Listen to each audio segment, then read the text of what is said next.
Dans cet épisode, nous allons parler de mystérieuses stèles retrouvées dans la mosquée d'Agadir à Tlemcen. Certaines sont visibles aujourd'hui encore, encastrées dans les murs du minaret. Mais d'où viennent-elles vraiment? Et si ces pierres venaient directement du cimetière antique de Pomaria, l'ancienne ville romaine, encore faut-il savoir où se trouvait ce cimetière. Revenons à l'histoire.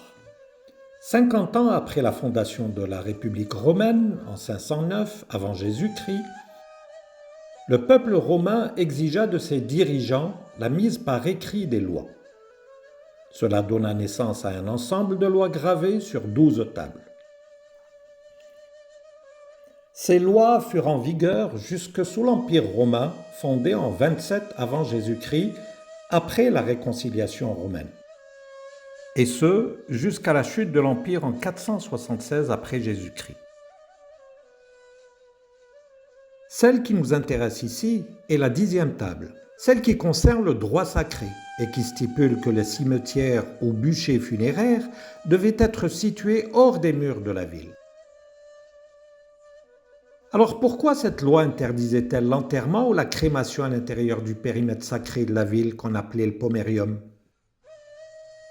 Pour des raisons sanitaires, bien sûr, mais aussi parce que la mort était considérée comme une souillure.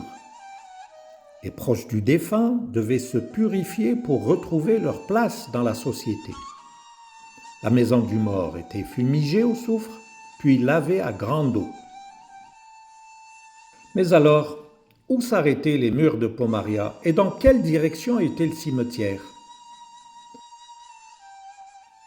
En 1889, l'historien Joseph Canal a tenté de répondre à cette question.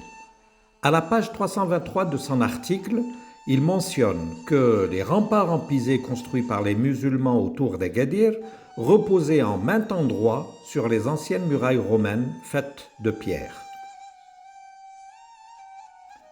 Des photos des archives du département de la Somme en Picardie, en France, prises par Dutoit, l'inspecteur des monuments de Tlemcen à la fin du XIXe siècle, le confirment. On voit nettement les bases romaines sous les murs en pisé. Et ce n'est pas tout. Entre 1973 et 1980, des archéologues algériens, en l'occurrence Saïd Dahmani et Abdelrahman Khalifa, ont fouillé la mosquée d'Agadir.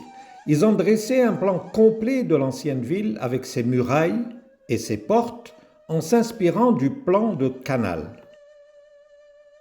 Nous avons donc désormais une idée du périmètre de la ville de Pomaria. Alors, où était-ce ce cimetière?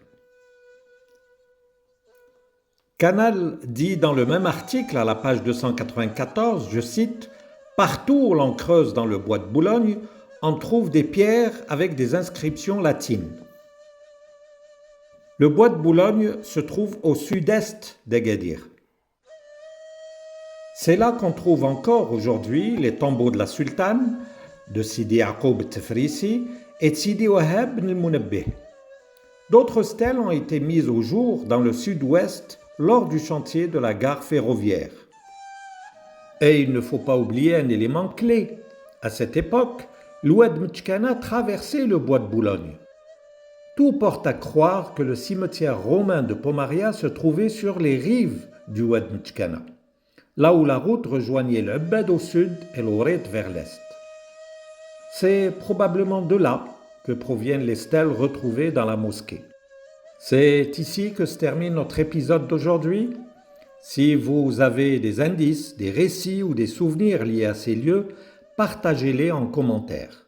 Dans le prochain épisode, nous entrerons dans l'intimité de ces inscriptions. Qui étaient les personnes mentionnées sur ces stèles? À quoi ressemblait leur vie ici à Pomaria il y a plus de 1800 ans?